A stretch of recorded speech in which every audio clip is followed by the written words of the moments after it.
নামাজ জান্নাতের চাবি, বেশের কোনো সন্দেহ নেই। কেউ যদি নামাজ পড়ে জান্নাতের চাবি পেয়ে যান, স্যালুট ইউ, স্যালুট ইউ। আপনি অনেক সৌভাগ্যবান, আপনি অনেক সৌভাগ্যবান যে আপনি নামাজ পড়ে জান্নাতের চাবি পেয়েছেন, রোজা রেখে জান্নাতের চাবি পেয়েছেন, স্যালুট ইউ।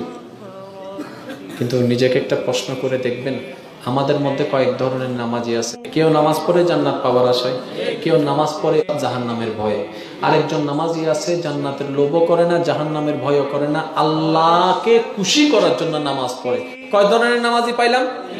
জান্নাতের লোভী নামাজি, জাহান্নামের ভয়ে নামাজি, আল্লাহর প্রেমে নামাজি। এখন বলেন আপনার দৃষ্টিতে কোন নামাজিটা আল্লাহর কাছে প্রিয় হতে পারে? 1 নম্বর, 2 নম্বর, 3 নম্বর? 1 নম্বর, 2 নম্বর, 3 নম্বর? 1 নম্বর, 2 নম্বর, 3 নম্বর? এখন আপনি বলছেন 3 নম্বরটা আল্লাহর কাছে প্রিয় হওয়ার সম্ভাবনা বেশি। আপনি এখন খুঁজে দেখেন তো আপনার এলাকায় 3 নম্বর নামাজি কয়জন আছে? এখন বুঝতে পারছেন?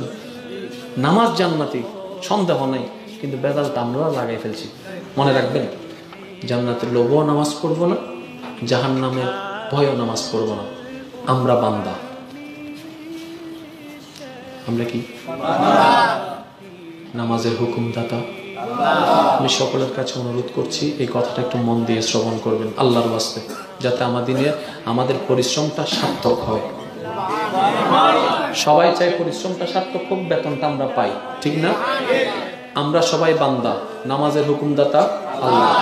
আমাদের কাজ হচ্ছে 5 ওয়াক্ত নামাজ আদায় করা।